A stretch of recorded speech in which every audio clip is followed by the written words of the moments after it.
नमस्कार मित्रों, जय सिया राम। मित्रों, आप सभी का मेरे यूट्यूब चैनल विराट ज्योतिष चिंतन में हार्दिक स्वागत है। मित्रों, कल के वीडियो में मैंने एक महत्वपूर्ण चर्चा शुरू की थी। अग्नि तत्व प्रधान शक्ति ऊर्जा साहस के कारक मंगल अपनी नीचस्थ राशि कर्क में 2 जून से प्रवेश कर चुके हैं। मंगल यहाँ 20 जुलाई तक रहेंगे। एक महत्वपूर्ण बात यह है कि मंगल का ये राशि परिवर्तन इसलिए भी महत्वपूर्ण कहा जा सकता है क्योंकि मंगल और शनि समसप्तक रहते हुए एक दूसरे से दृष्टि संबंध बनाएंगे। और ये आप जानते ही हैं कि दोनों ही परस्पर शत्रु भाव रखते हैं। शत्रु भाव इनके गुणों में ही है। शनि बहुत धीमे धीमे कार्य करने वाले ग्रह हैं, तो मंगल चूंकि ऊर्जा कारक है इसलिए ये बहुत तेजी से कार्य करते हैं। शनि न्यायकारी है तो मंगल सेनापति है। मंगल शनि की राशि मकर में उच्च के होते हैं क्योंकि यह कर्म की राशि है, भूमि तत्व है और यहाँ सूर्य चंद्रमा और मंगल के नक्षत्र होते हैं। यानी तीनों ही नक्षत्र मंगल के लिए अनुकूल रहने वाले नक्षत्र होते हैं। मित्रों, हम चर्चा शुरू करते हैं मंगल के विभिन्न राशियों में फलों की। तो शुरुआत हम लोग करते हैं मेष राशि से। मेष राशि वालों के चतुर्थ भाव से मंगल का गोचर होगा और इससे घर मकान प्रॉपर्टी भूमि आदि संबंधों में थोड़ी सी मुश्किलों का सामना करना पड़ सकता है। क्रय विक्रय में बहुत सावधानी रखने की आवश्यकता होगी क्योंकि मंगल पर शनि की दृष्टि है, इसलिए वाद विवाद में ना ही उलझे तो बेहतर होगा। हालांकि एक अच्छी बात ये भी कह सकते हैं कि राशेष मंगल सुख के भाव में होंगे, अपनी दूसरी राशि वृश्चिक से भी नवम भाव में। इन सब बातों से हो सकता है कि नई प्रॉपर्टी खरीदने में आप रुचि लें, लेकिन वही बात कि बहुत सावधानी रखने की आवश्यकता होगी।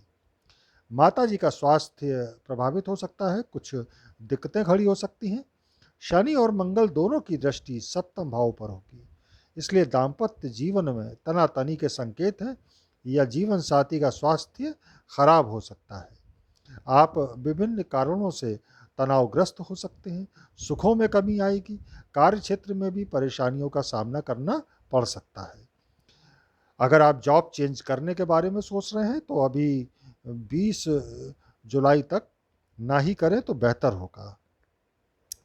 वैसे बस आप थोड़ी सी सावधानी रखते हुए कार्य करेंगे तो फिर कोई मुश्किल नहीं आएगी। 20 जुलाई तक थोड़ी सावधानी तो रखनी पड़ेगी। श्री हनुमान जी की नियमित आराधना करनी शुरू कर दें और अपने गुरुजनों का आशीर्वाद भी लेते रहें, इससे नेगेटिविटी कम होगी।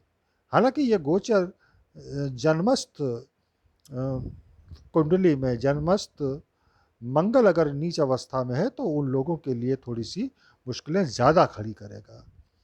उच्च अधिकारियों से भी वाद विवाद हो सकता है, इसलिए मधुरता बनाए रखें। और अब बात वृषभ राशि की। तृतीय भाव से मंगल का गोचर लाभकारी रहेगा। शत्रु और विरोधी तत्व पराजित होंगे। किसी पुराने रोग से मुक्ति मिलेगी, कर्जों से मुक्ति मिल सकती है। अब आप ऊर्जाशील रहकर साहस के साथ अपने कार्यों को संपादित करेंगे। कार्य क्षेत्र सामान्य रूप से ठीक ठाक रहेगा, सफलता मिलेगी।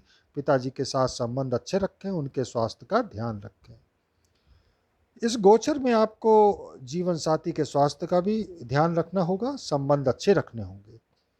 खुद को भी अहंकार व क्रोध मुक्त रखें, जल्दबाजी में कार्य न करें।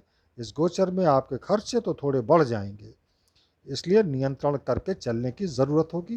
कुछ घरेलू समस्याओं का सामना भी करना पड़ सकता है। संबंधों में मधुरता बनाए रखें, दूरस्थ क्षेत्रों की यात्राओं के योग भी हैं। कार्य क्षेत्र में किसी भी प्रकार की वाद विवाद की स्थिति में न उलझें।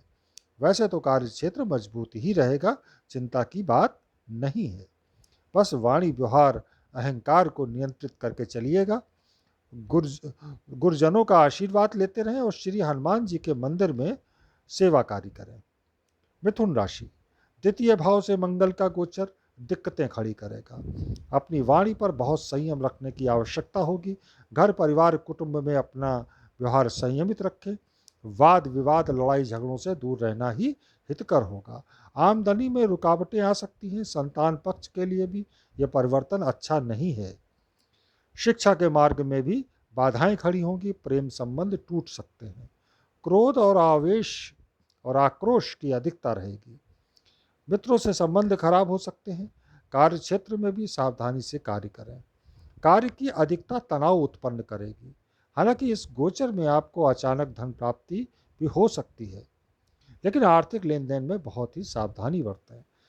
संतुलित खान पान रखें। दिनचर्या भी संयमित रखें। चोट चपेट दुर्घटना के भी योग हैं, इसलिए वाहन बड़ी सावधानी से चलाएं।